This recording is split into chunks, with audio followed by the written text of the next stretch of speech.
Ben ritrovati, nuova puntata di Cronache Trevigiane, tanta trevigianità, tanto food, ma tanto made in Italy espresso nel mondo, come quello che sta succedendo in casa dei nostri industriali con un Talent for Food che servirà sicuramente a far conoscere ancora meglio le nostre eccellenze agroalimentari.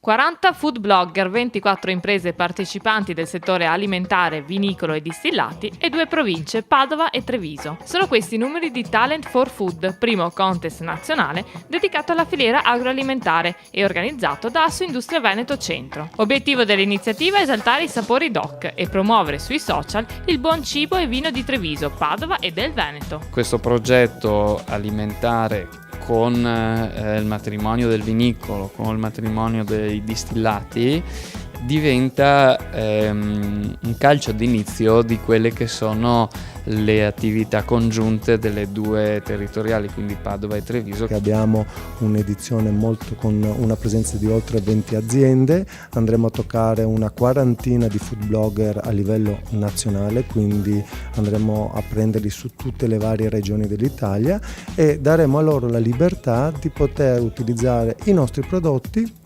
facendo le ricette del loro territorio, quindi sarà anche interessante vedere il connubio di prodotti locali veneti, magari rivisti con ricette siciliane o lombarde. Così comunichiamo i prodotti, comunichiamo quello che le aziende fanno e il pubblico può scegliere con più divertimento, guardando i propri food blogger preferiti, il che prodotti scegliere, come utilizzarli, e scopre che magari dietro casa c'è una produzione molto interessante, ecco. E allora via con olio, farine, formaggi, cipolle, prosciutto, ma anche maraschino, vino rosso, prosecco e grappe. Particolarità dell'iniziativa proprio l'inserimento di vini e distillati locali che i food blogger selezionati dovranno abbinare o utilizzare nelle ricette. Stiamo coniando un nuovo percorso. Noi attraverso il Talent for Food, portiamo tutti i nostri ingredienti, i nostri pregiati prodotti su una platea che è estesa ed internazionale, che sarebbe assolutamente impossibile creare